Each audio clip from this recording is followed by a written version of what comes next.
The next big thing in battle rap has finally arrived. The URL TV app. Sign up and become a member today at urltv.tv.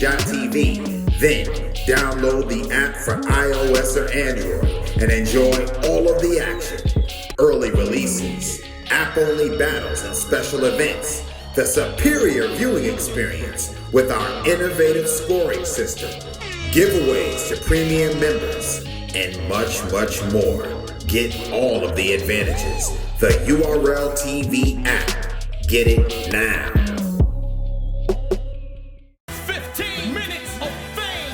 You are now listening to 15 Minutes of Fame Radio. Let's go. Alright, yo, 15 Minutes of Fame. JC. Come on. I kept saying it when I was talking to Glueazy, and Glueazy kept saying Jay-Z too. It's like, it was by mistake, of course, because... No, he was for real. He was for real? He might, he might think that highly of me, man. I ain't gonna put it past. Now I'm talking shit. Well, he admitted defeat, you know what I mean? And I always appreciate that when people can admit that they lost, whether it was a choke or slip up or whatever. Yeah. But some people will choke or slip up and still say, I still won. Yeah. You know what I mean? But I literally just did an interview with him, and he said, And what happened he said it to me too. And it was humble of him. He said, man, my goal was to at least make it debatable. And I was like, I appreciate you saying that. Facts. A lot of niggas come in and they feel like I had to win their decision for the first round. Like, we had to pick up the energy in the room, and they was kind of dead, and I saw people wanting to give Glue the first round. And I'm sitting like, nah, my first round was he said he thought he won the first round. I'm pretty sure he thought he won it, because people go off reaction. So I took that and I let that build my momentum. I'm like, yo, if the reaction is why y'all fuck it, okay, let me turn up. So when I turned up, the reaction started coming a lot more and shit like that. So it was like, all right, now we back comfortable. But in turn, it kind of turned the room on Glue, because it was like when he went, it wouldn't get silent for him. They wouldn't let him get his brain together so he could think and come up with what he had. And people don't realize when you choke on a bar, you forget a bar.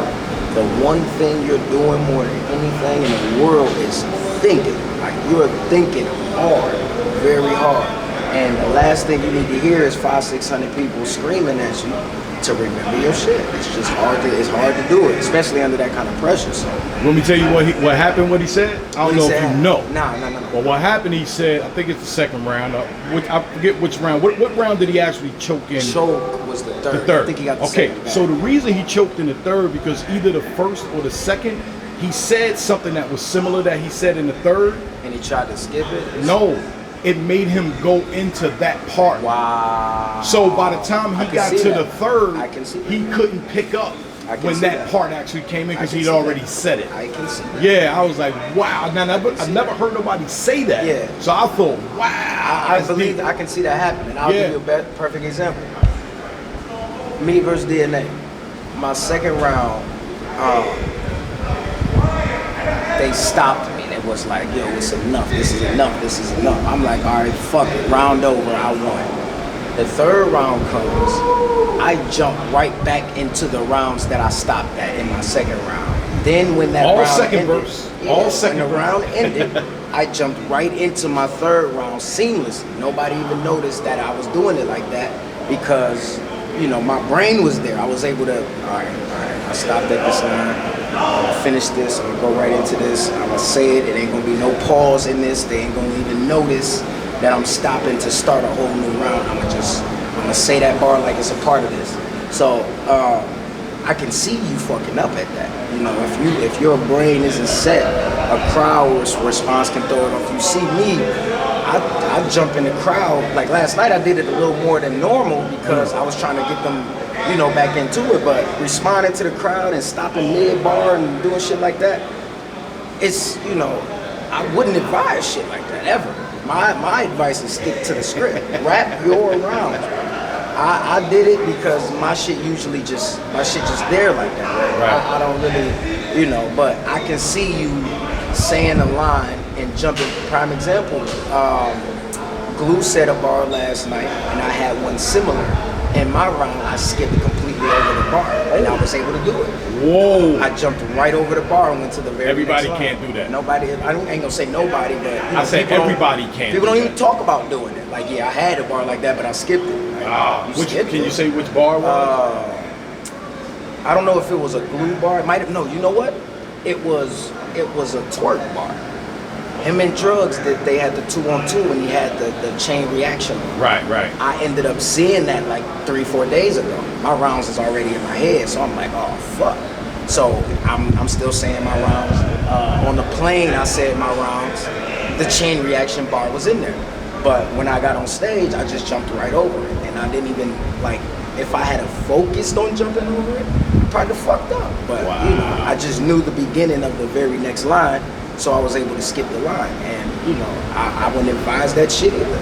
My advice: say the line and just keep going. You know, don't give them time to say, "We heard that," but just keep going, keep rapping. But I just do a lot of shit I wouldn't advise, but I wouldn't try it if I wasn't that confident in how much I had it memorized in the first place. So I put that shit in there. Like that's the first thing. A lot of niggas don't come here prepared. I remember telling, I think it was Quest one time. He was Portland. He was like, I ain't even gotta ask you. I know you ready. And I'm like, bro, I don't even get on the plane without my shit in my mind. Like if I saw my opponent on the plane and he said, let's go right now, we could go right now. That's how I want to make sure my shit in there like that. So you got the event, you see people pacing up and down in the back, in the bathroom, trying to get a couple minutes to. I'm not good in that space. So I want it to be good before I get there. I salute them too, because like I got a lot of footage. I put some out from I think from the 09, like Geechee and certain battle rappers. Like there's a battle going on, yeah, and you can clearly hear it. You can tone but they that still out. Walking around, and I'm like, wow, that's some incredible shit, man. And I can't do that. Yeah, I can't do that. That's why, like I tell niggas all the time, I want to go early, not for the energy in the room and nothing like that. I'll pick that up. We talking about me being able to enjoy the battles without my battle in my brain, you know, and hearing other bars. Ooh, I like that. Ooh, he could have said that better. I'm a flip it. You know, ooh, that was trash. And just listening to other lines, you don't want the pressure of yours in your head. Like, all right, now it's my turn. Let me go perform this shit to a T, even though I just watched 4 battles. And 3 of them I liked every round from. Like, this is hard to do that. So I can't picture myself walking up and down, you know, rapping my rounds in my head or silently while, you know, somebody like Chess is on stage or some shit like that and the crowd going wild. It's hard for me to do interviews in between battles because, like, you know, I almost want to walk out of the interview. Like, yes. You know we're supposed to be waiting for this, but yeah. So if you can tone that shit out, I mean, I would try to do that when motherfucker choke. When you choking, use that same energy that you can rehearse with 2,000 people reacting to somebody else. If you can corner yourself off and go over 3 rounds without interruption, try to do that same. You know, if you on stage and you forget a bar, try to tune them out. Tune it out. Try to tune them out. Good advice. Yeah, I mean, I can't advise really nothing else because every time, like, I mean, I just can't. I don't know. I don't know. Every time I know what not being prepared feels like. Not really, like not being prepared, but to have all 3 of your rounds in your brain and then go on stage and then blank out, that's never happened to me before. So I can't really give that kind of advice on how to get through that, but I've seen people do extraordinary things outside of that to where I feel like that energy could be used to bounce back from a moment like that. Right. You know what I mean? Like I said, Glue biggest problem last night was when he messed up, the crowd wouldn't let him get it back. It was hard for them to, you know what I mean? And so, yeah, tune him out. Only listen. But my advice, do not get on the plane in your state until all 3 of the motherfucking rounds is in the head. Fire. That's my advice. All right, yo, well, I'm gonna see you later on. I'm gonna get cleaned up and shit, man, and we'll go over to this other event, man, and I'm sure I'm gonna chop it up with you again if you allow me. Yeah, if I'm not hiding from you, you know, then we can chop it up. But if you see me and I'm like, if I seem to be ducked off, I am. I'm not trying to be seen by 15 minutes of fame. None of that, you know. He had the jersey on yesterday, had the whole world tripping. I'm not trying to be caught up in none of that right now. I just want to be humble little JC in the corner with his little drink and watch the battles and watch the festivities without enjoy the day. That's all. Yeah, man. Now I'm talking shit. Thank you, brother. You know yes, you my sir, guy, man. Yes, shit. sir. JC. Yes, sir.